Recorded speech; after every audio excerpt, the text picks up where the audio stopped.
ఇవాళ మున్సిపల్ ఎన్నికలు వచ్చినాయి.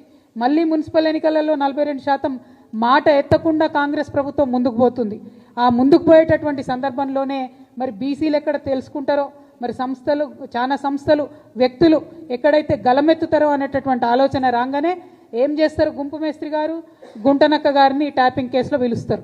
గుంపు మేస్త్రి, గుంటనక్క ఇద్దరు కలిసే ఉన్నారు. మభ్యపెట్టేటటువంటి ప్రయత్నం ఇది తెలంగాణ సమాజాన్ని.